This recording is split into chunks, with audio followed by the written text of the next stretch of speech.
Hi, today we'll see how can we talk a squirrel into posing over a sandwich.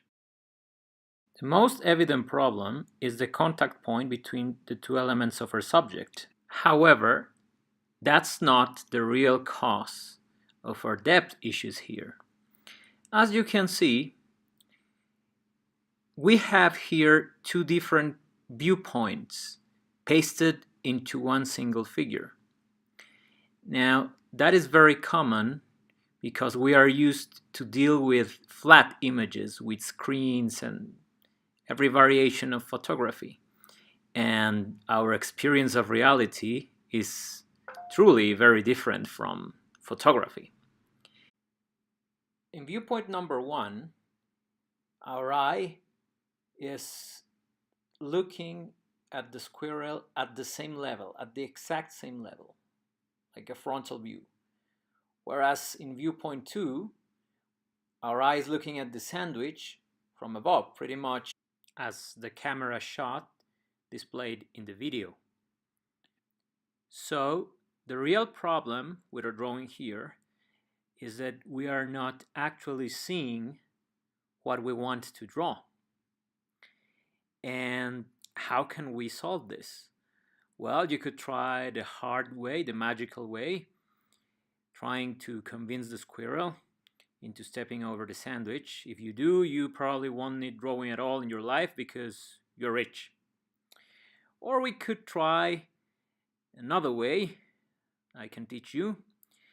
It involves preparing our models, preparing our forms, and thus finding ways to see what we want to depict.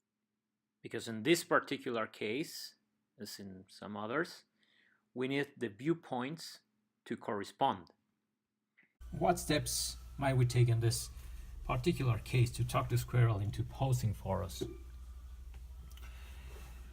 Well, I have decided to dazzle you with my sculpting abilities and model this fellow. And this comes very handy because together with this table I use for smaller drawings, we can accommodate the figure into actually posing for us. Now, there are some other issues here because these two objects do not have the same consistency, particularly the table as the sandwich. But you could also ask someone to pose a couple of fingers, being the squirrel's feet, press them against a sponge or something, because we don't play with our food. The point here is a large part of artistic creativity is coming up with ways to build your model. That's also a talent measure, and that also can be learned, and a lot of ideas might come up while looking at art history. And let me talk you, in this purpose, let me talk you about Tintoretto. Tintoretto was one of the greatest artists ever to walk the earth. During his lifetime, he was opaqued by another monster of art, one of the very first art superstars, Tiziano. We are talking about him now because you will see he had this obsession for impossible postures, often impossible for the human body to actually adopt, contorting in 4 or 5 different directions. And so the question arises, how did he do that? Obviously, he worked a lot with living models, but what about those impossible poses? Well, it is known that he used wax models, wax figures, and he would hang this from the ceiling of his studio and throw different light conditions at them. And he did a lot of his figure work that way.